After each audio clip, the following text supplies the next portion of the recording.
For the bulk of this episode of Geek Therapy Radio, I talk about my pitfalls and triumphs with high amperage wiring, and then in the fourth segment, I talk about my small form factor gaming PC/workstation build. It's a fun one. Let's get into it.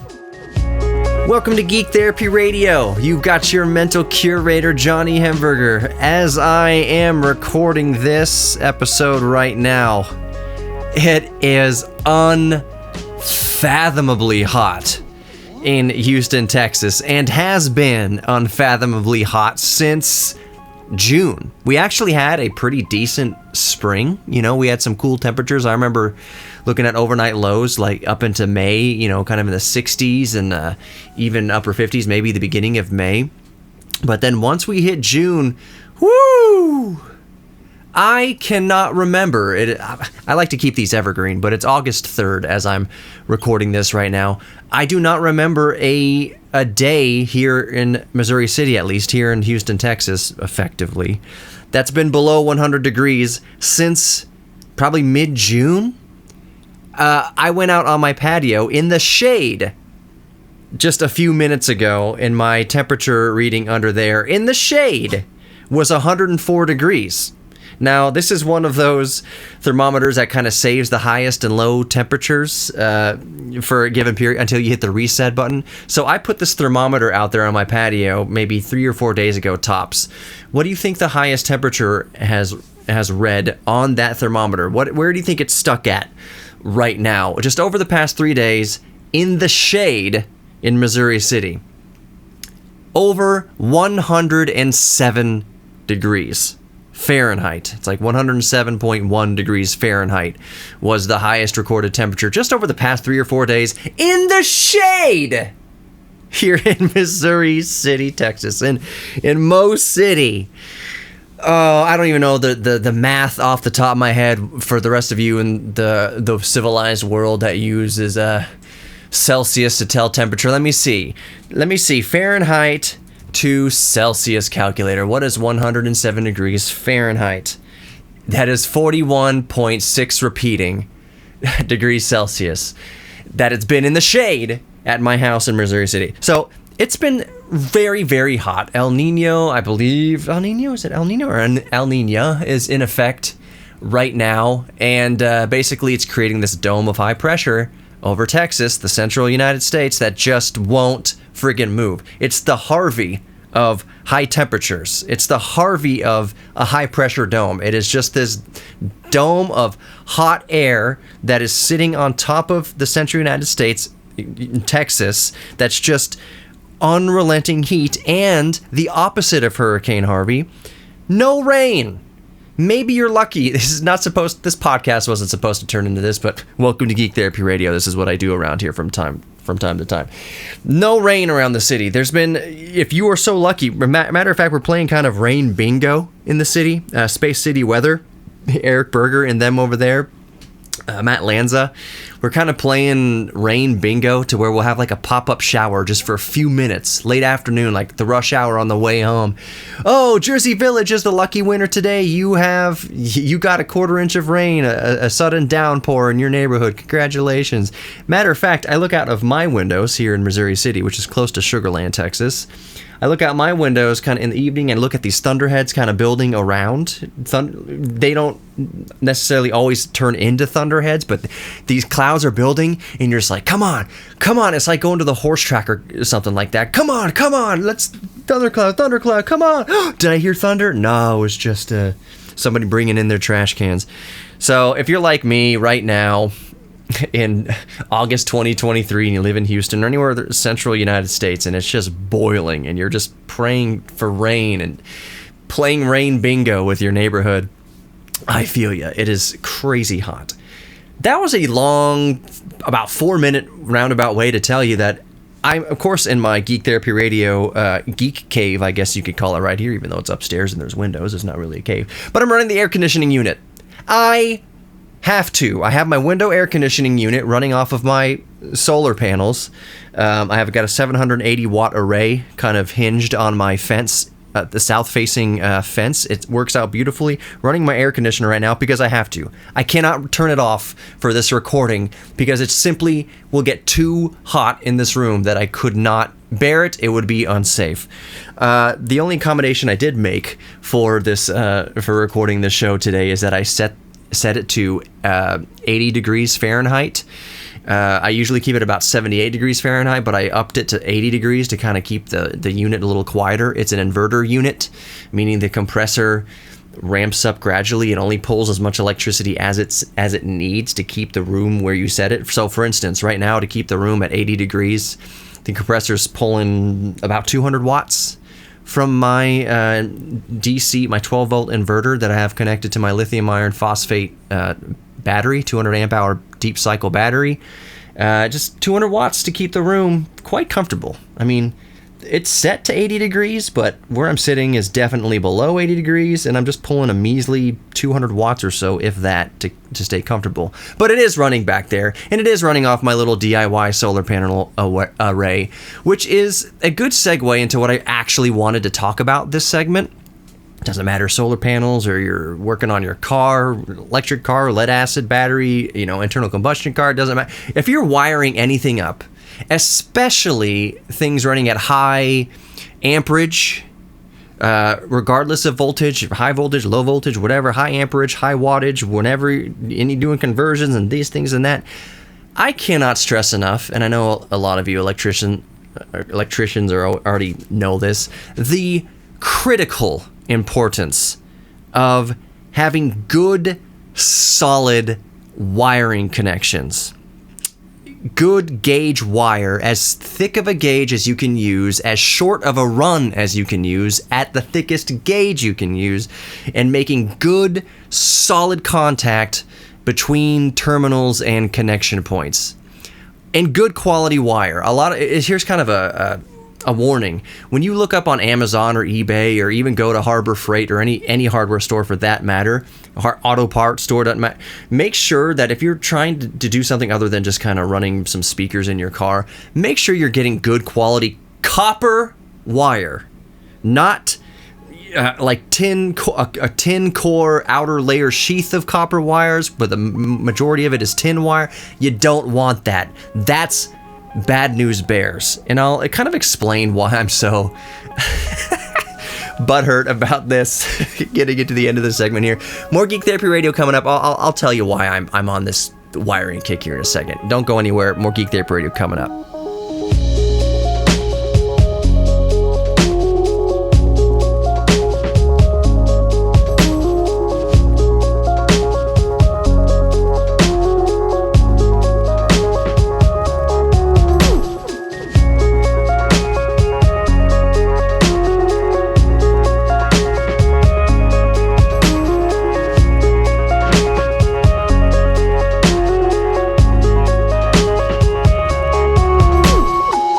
Welcome back to Geek Therapy Radio. You've got your mental curator, Johnny Hemberger, geektherapyradio.com for more information and to get in touch with me. I have a merch section on my website, and I'm not pitching you to buy merch necessarily. I'm just telling you kind of how out of date my merch section is. I set it up, 2018, something like that. I haven't adjusted prices at all. One of you awesome listeners out there bought a Geek Therapy Radio mug. I forget how much it costs right now. The bottom line is, the end of this story is that one of my listeners, you're awesome, you bought the mug. It wound up costing me $3 out of pocket before all was said and done to ship it to you. I got this notice from my hosting website, hosting company, I guess, called Wix, Wix.com. It's awesome. They don't sponsor the show or anything like that. That's just kind of how I host my website. They make it easy to integrate a marketplace and blah, blah, blah. So yeah, I picked like mugs and a beach towel. Oh, I remember I set this up in 2020, right during the pandemic and like supply chain issues and everything. So I had a mug on there, I don't know, $10 or something like that I offered. When it was all said and done, I got an email from Wix saying, congratulations, you made a sale. Here's how much profit you made. It was like, negative $3.27 or whatever, and they took it out of my PayPal or whatever. I'm not complaining. I'm not saying don't go buy stuff from my store. If you want a Geek Therapy Radio mug or whatever I got in there, that's fine. It cost me some money because I have not adjusted for inflation. I have not adjusted for supply chain issues and things that affect the market. I'm so floored, chuffed, depending on if you're listening to this from overseas, that someone actually bought a mug that even when it cost me on my end $3 out of pocket, just before all was said and done to send you that mug, I was so stoked to know that someone out there is drinking coffee or whatever, tea, I don't know where you may be from, out of a Geek Therapy Radio mug at geektherapyradio.com. That just made my day. The main point of the website is that there's just a contact form. The very first thing you freaking see on there is a contact form just to tell me what your geek thing is or make suggestions or just talk to me. It does not sign you up for any mailing list. I'm not trying to sell you anything. I'm not pitching you anything. It's just literally another way to contact me. It just goes right to my email, which, by the way, if you want to bypass the website, is just Johnny, JOHNNY, at geektherapyradio.com. So that's the website. You can go click around there, do whatever. I really got to update it and update the marketplace and maybe be a better salesman and pitch it, because y'all know that I don't toe the line around here, so I'm not going to get much love from, anybody trying to sell my show for me, because I'll just be frank, and I really don't want to get into the side. Please don't turn off the podcast. I know I've been doing this once in a while here in the show where I kind of been talking about behind the scenes stuff. This show is not like, one reason that makes it kind of hard to sell it as far as like an account executive saying, hey, I'd like to, try to get you some sponsors for your show. It's that I'm not a consumer electronics show. So High Tech Texan, Michael Garfield, good friend of mine, awesome show here on the station, which I'm broadcasting right now as it happens.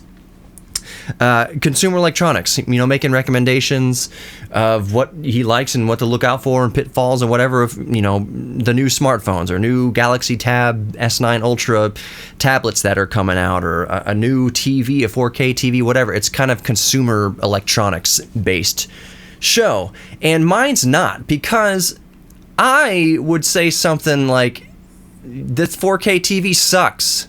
Don't buy that 4K TV. Here's a better option that costs $500 cheaper. And it doesn't always... And the reason why that is bad is because, let's say if I had like Best Buy as a sponsor or something like that, and they're like, hey, can you pitch this? We got this new TV in there, whatever, and we want you to pitch it. I'd be like, but it sucks. No. And so the very fact that I'm just going to be so completely brutally honest about consumer electronics, when I ever talk about consumer electronics, is it's not so palatable for maybe a lot of sponsors. Now, there is a store that I've spent a lot of my own money at since 2011, 2009 maybe, and that's Micro Center. I have spent, depending on how much you make, like a year's worth of salary over the past 10, 12 years or whatever at Micro Center. I would sponsor Micro Center. I would love to have Micro Center as a sponsor of my show, because I shop there myself and I know exactly what to recommend people. For instance, I'm building a new small form factor PC myself.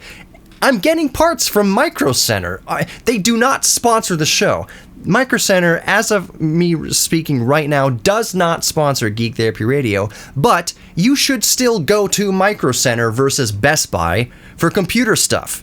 Simply put, and that's why Best Buy will never sponsor my show, because I will say, go to Micro Center instead, even unsponsored, and I am unsponsored. You should go to Micro Center if you want computer stuff. Hands down, flat out, Micro Center. Anyways, in the last segment, I'll get off that for now. I was talking about why I'm on this kind of wiring kick and why it's so important to use the thickest gauge and shortest run of electrical cable, making the most solid connection possible between different connection points. It's because, like I mentioned earlier in the show, and if you're a long-time listener to the show, you know that I run my entire office every single day. The Geek Therapy Radio Geek Cave, or whatever you want to call this, man cave, I don't know, this is my office. I run it off of my 780 watt solar panel array that I have bolted on hinges to my south facing fence. It feeds through a charge controller, a 60 amp charge controller, to my 200 amp hour deep cycle lithium iron phosphate battery that I've had since 2021. It usually runs great. I've got a 3000 watt, 6000 peak pure sine wave inverter that runs all my 120 volt electronics, including my air conditioner, which is running behind me right now as I record the show. It usually runs perfectly. But recently, I was noticing anomalies where the inverter would protect itself, go into like a standby mode. My air conditioner, which is an inverter air conditioner, inverter compressor air conditioner, kind of tailor-made for running off of batteries, it would come on and it would trip the battery or trip the inverter to shut off. My whole office would shut off because the air conditioner coming on. What? That's not right. Actually, see, you hear that? Maybe you can hear that right behind me. It's the fan for the inverter coming on, which is good. It's to cool off the inverter. It's running as it should. I was like, why am I getting all these anomalies where the inverter's shutting off? Sometimes I would turn on my Furman power supply. Those of you who work in recording studios or video studios or anything, it's a power conditioner distribution. It's a glorified surge protector, basically. Why, when I fire this up, is it tripping the inverter to turn off? And why are the voltages going freaking crazy on all my readouts on my charge controller? What is happening? So it turns out, long story short, and I was worried. I was like, do I need to get a new deep cycle lithium iron phosphate battery? Like, is it fine? I guess I've had it for 3 or 4 years now. I mean, I guess that's pretty good, but this thing is supposed to last, 7 to 20 years, and I keep it charged at a good voltage. You can go all the way up to like 14.6 volts to charge lithium iron phosphate. I keep it like 14.4, 14.2. The shutoff voltage is like 12 volts, which is way above the low shutoff safety voltage of the BMS built into the thing. Like, I am very good to this battery, but I was thinking, like, do I need to spend another, I think it's like $600 as of recording right now, for another 200 amp hour deep cycle lithium iron phosphate battery? Like, it's supposed to last 10, 20 years or so. I was getting pretty bummed. And then I just kind of looked at the connections and all the connections between devices, like the connection from the charge controller to the battery terminal, the M8 battery terminals, the connection from the battery terminals to the 3000 watt pure sine wave inverter. They just looked bad, and they had a little bit of burning, a little bit of coloration on the cables near the connectors. I was like, okay, there's a lot of resistance between these wires and connections. That's not good. I bet you that's the culprit. And guess what? It was. And I'll explain why as coming up here on Geek Therapy Radio. Don't go anywhere. We'll be right back.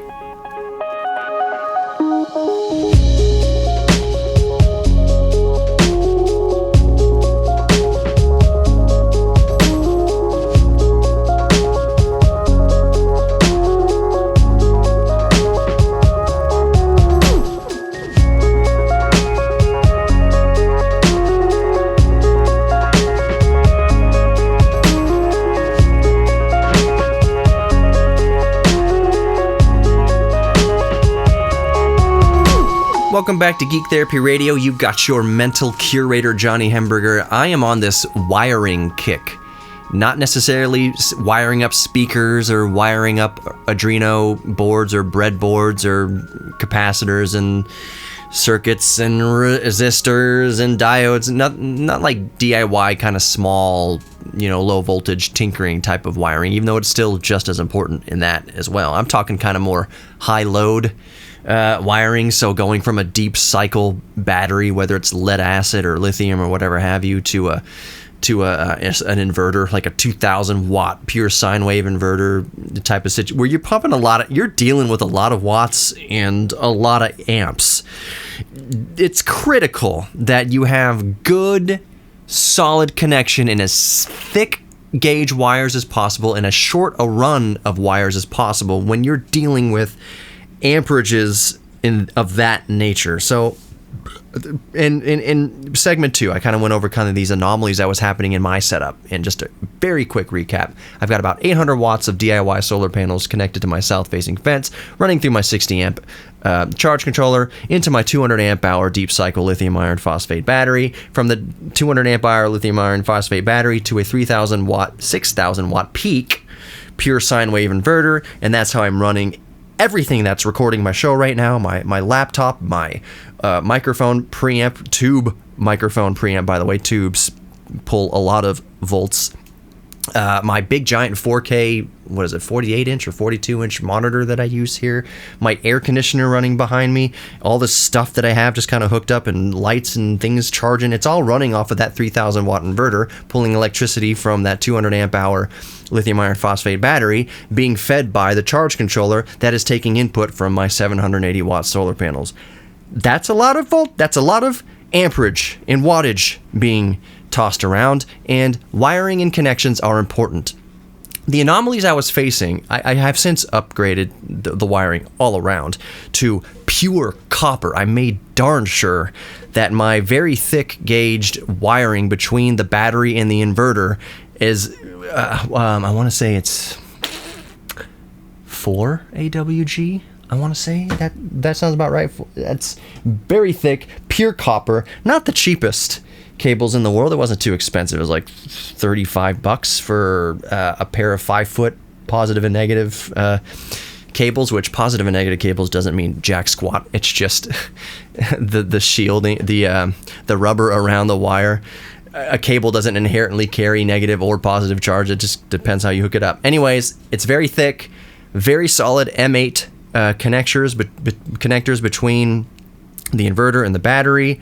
Super solid connection, super stable voltage, no problems at all. The anomalies I was having before I rewired everything is that when you have insufficient wiring or insufficient connections, you can have great wires, but then just kind of crappy, not great contact connections. Matter of fact, when your car doesn't start, a lot of the time it's just because the connector, the terminals on your batteries are corroded or whatever, just not making a solid connection to the posts on the battery. That's what it is. And essentially that was happening in my system here, where the inverter would do a pull. Let's say the air conditioner came on. My air conditioner is an inverter compressor air conditioner. It pulls very low wattage to just kind of slowly ramp up. But it was tripping my inverter, my 3000 watt 6000 peak pure sine wave inverter. And what was causing that, and I know a lot of you electricians and people listening right now already know what I'm going to get at, what was causing that anomaly and tripping the inverter to go into a safety kind of standby mode or bypass mode is called voltage droop or voltage drop, meaning that you have a lot of resistance somewhere in the chain, and that when you have that resistance, also known as, well, a byproduct of the resistance is heat. When you have a lot of resistance, you get a lot of voltage droop. So what's happening is my battery that was charged to 14.4 perfect, beautiful, godlike volts, when something small, even like the compressor turning on and the air ramping up in the air conditioner, like even at 100 watts, it created such a voltage droop that it would go below the 10 volts safety shutoff of the inverter, and the inverter would kick itself off. So I was like, is my battery bad? What's happening? Is the BMS, the battery management system, of the battery tripping this thing? Why am I getting these anomalies? Why is my inverter not happy? I didn't have great connections. I went back and checked, and the connections could be better, and the wiring could be better, and there was a lot of heat coming off of especially the positive post of the battery. It wasn't the post of the battery that was actually getting hot. It was, what was the real culprit was the coming from the charge controller, the solar panels coming into the charge controller, and the wire coming out of the charge controller was a tin core, like TIN, cheap wire thing, and it just, like, the connector point at the M8 screw was getting really hot and actually kind of tinging the rubber shielding of the wire. Is like, oh, that is not great at all. And so the whole thing at that post was not a great connection. Upgraded to nice thick wire, as short as I could run it. Nice connections. Everything is super happy. I actually thought something with the new awesome connections between, especially my the 200 amp hour battery and my 3000 watt pure sun inverter.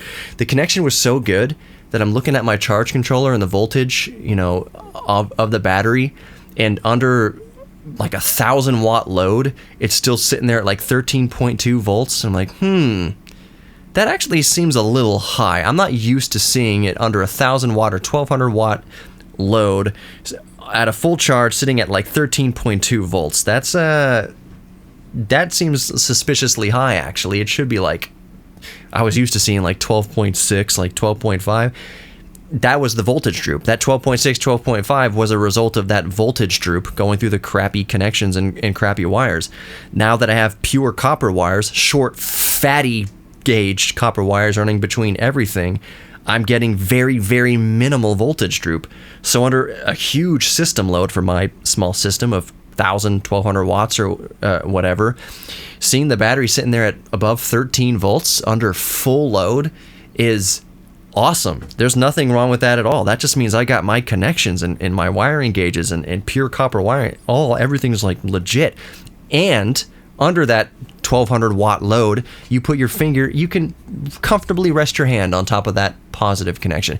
Don't actually do that. That's not safe to be touching barehanded connections of a hundreds of amp battery that can go to like 1,000 amps of discharge in a split second and just blow your butt right out the roof of your head. I'm just saying, if you kind of touch the connectors around there, the wires around that positive terminal, they used to be too hot to the touch. Now they're like barely warm at 1,000 watts. System's running at like 13.2 volts under that huge amount of load. If I'm at 13.2 volts under full voltage droop of the whole system, like that's awesome. The inverter's happy, air conditioner's happy, everything I'm running happy, my audio equipment's happy, everything's happy. Go back if you have any sort of electrical setup where you haven't checked your wiring in a while, and it's kind of like a critical setup or high amperage, a lot of watts running around, especially if you're doing a conversion of voltages. Check your connections with all that kind of stuff. Go back. Here's your friendly PSA reminder from Johnny Hemberger, your mental curator here at Geek Therapy Radio. Go back and check your connections. And you may be driving around thinking, well, I'm not really into that. I don't have any connections to check. Pop the hood of your frickin' car and check the connections to your 12-volt lead-acid battery terminal. Next chance you get, when you pull in the driveway, pop the hood, check the connections, make sure they're nice and clean and solid, and you will avoid a lot of headache down the road. Pun intended. All right, what was the next subject I wanted to get to? I got my feelings out about wiring connections and Lord knows what else. So I touched on earlier that my geek tinker right now, my biggest tinker project at the moment, is that I'm finally building my modest, small form factor workstation PC. And I'll explain what that is. I've always had this dream of, since I mentioned earlier that I run my office completely off of my little DIY solar panels. It doesn't matter what happens to the grid. It doesn't matter what goes on. Doesn't matter what happens outside my house. If the power goes out, I still have 200 amp hour lithium battery solar panel. I'm still rocking. I can still do my work. Everything is gravy. I still have backup power for running that air conditioner over. Like, it's great. But since I'm running off that power, when you run off of any sort of power setup where you're trying to be as efficient as possible, it made me yearn for, when you set up like a solar system, like a DIY kind of solar panel setup, you start thinking, even if you're running off a gas and generator, you're thinking of what's pulling the amount of energy and where can I save on how many watts that I'm actually using. That's what spurred my dream small form factor PC workstation build. And we're coming to the end of the segment here. I'll explain exactly what I'm doing with that small form factor workstation PC build in the next segment of Geek Therapy Radio. Check out the website, grab the podcast, just type in Geek Therapy Radio podcast into your favorite podcast player and hit subscribe button right now. But more Geek Therapy Radio coming up. I'm going to explain my new PC build coming up here. It's pretty sweet. Don't go anywhere.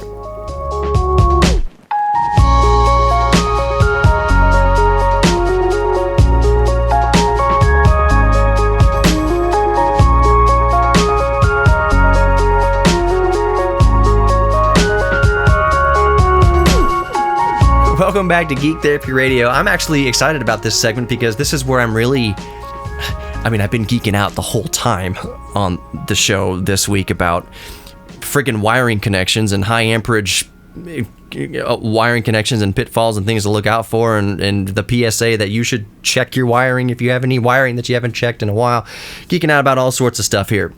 But what I'm really like tinker geek happy about is this small form factor workstation slash gaming PC that I'm finally building. It's been a dream of mine to build an ultra power efficient but just monster gaming slash workstation rig for a long time now, and I'm finally doing it because prices of PC parts right now, we're currently, as I'm recording in 2023, August of 2023, PC parts are cheap. Graphics cards are cheap. RAM is cheap. Solid state drives are just freaking pennies on the dollar cheap, ridiculous cheap. Motherboards are cheap. Like, everything is cheap, as cheap as it can be right now in terms of building a computer, building a PC. So I was like, you know what? Now it's as good as time as ever to do my dream small form factor workstation slash gaming PC rig. And I'll tell you exactly, let's nerd out about the parts.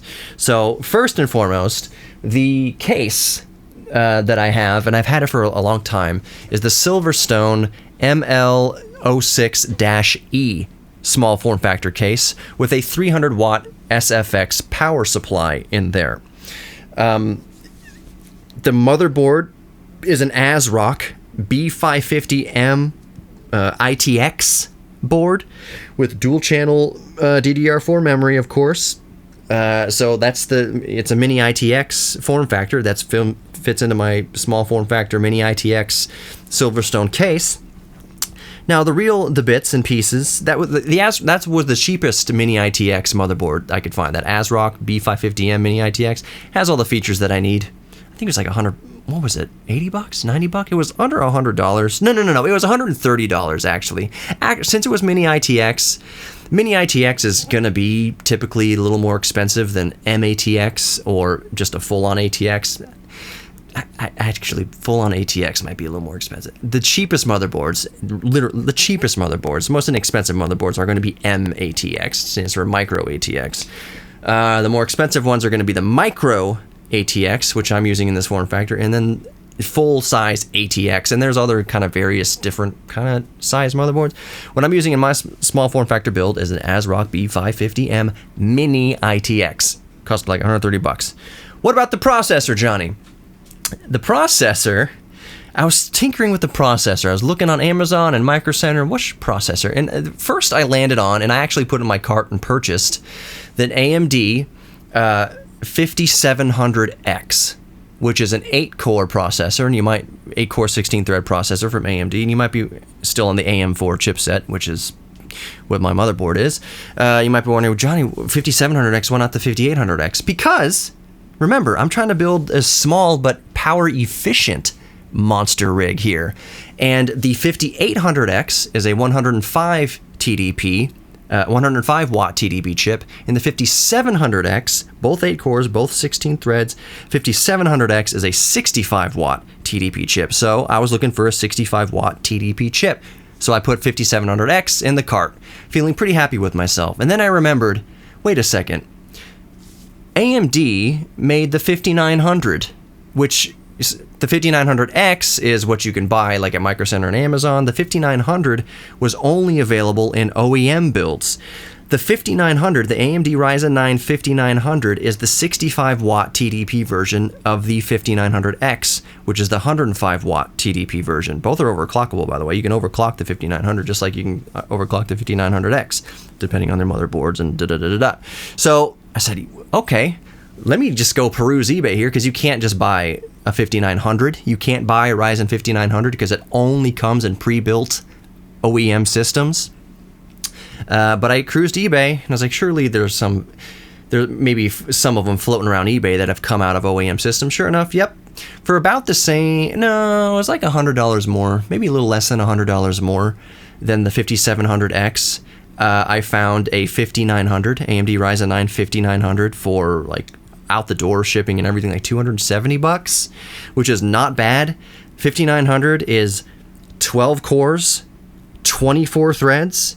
My beast rig with that RTX 3090 still in there. The CPU I've mentioned in the show time and time again is a 3900X, 12 core, 24 thread, just kind of previous generation.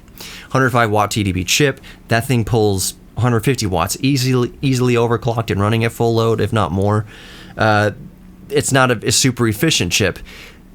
I went and looked at benchmarks, gaming benchmarks, for the 5900 versus the 5900X, and almost across the board, at least on this video, and if I remember, I'll share the video link in the podcast description. Between the 5900 and the 5900X, a 65 watt chip and a 105 watt chip was 4 frames of difference of frames per second, FPS in gaming. So it didn't matter, 1440p, 4K, 5900, which is almost half the TDP of the 5900X, was within 4 frames per second in these gaming benchmarks. It's like Red Dead Redemption and Avengers and all sorts of different things. Within 4 frames. So at almost half the TDP, the chip is like 99.9% as good, 99% as good as the X version with almost twice as much TDP. It's crazy. So it's a very efficient chip, 12 cores, 24 threads. The base clock is a little bit lower and the max turbo boost is a little bit lower. The base clock, I think, at the 5900 is like 3 gigahertz. Max turbo is like 4.7 gigahertz. It's still just a baller chip, an efficient chip to go in a small form factor. I've got a very slim Noctua flat cooling. What is it? It's right behind me. Hold on a second while I spin my chair around here and keep talking to not trip the off-air sensors. I've got to cool my 5900, I have the Noctua NH-L9A-AM4, meaning it's the AM4 socket. So what was this, $30? I don't think this was super expensive, under $40, something like that. I love Noctua. So that's that. Johnny, what about the graphics card? Oh, first the RAM. It's just 32 gigabytes of 3600 megahertz RAM. I think it's class 18, if that matters to you. So not the fastest, not the slowest. It's not like class 22, and it's not class 14 or 16.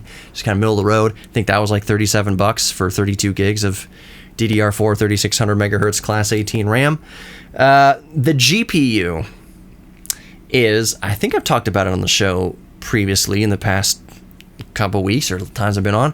The best value in small form factor gaming right now, bar none, is the RTX A2000 6 gigabyte model, 6 gigabyte DDR6 RTX A2000. It's a workstation GPU. It runs completely off of bus power. There's no extra power connection to add to this thing. It runs off the 75 watts provided to the PCIe 4.0 slot, although the A2000 is a 70 watt TDP GPU. So the processor, the 5900, AMD Ryzen 9 5900, 65 watt TDP CPU. Then my graphics card, the RTX A2000, is a 70 watt TDP graphics card. So that is a very nice, efficient, but baller system. NVIDIA, by the way, side note, has just released the RTX 4000 small form factor 70 watt card with 20 gigabytes of VRAM. It cost $1,500. And one of the operating mottos of this build was to kind of be like budget, powerful, efficient. So $1,500 graphics card in there, that's major overkill. So it's a pretty happy system. 2 terabyte NVMe, 5000 read write, and then a 1 gigabyte SATA SSD for scratch and cache for video editing. It's a little beast machine for a very modest price considering the power. Anyways, that's been Geek Therapy Radio. You're worthy of love. You're worthy of giving love. You're worthy of receiving love. And you are worthy of your own self-respect. Remember that. If you don't remember anything about Geek Therapy Radio, remember that you are, no matter your political beliefs, no matter your religion, no matter your gender, you are loved.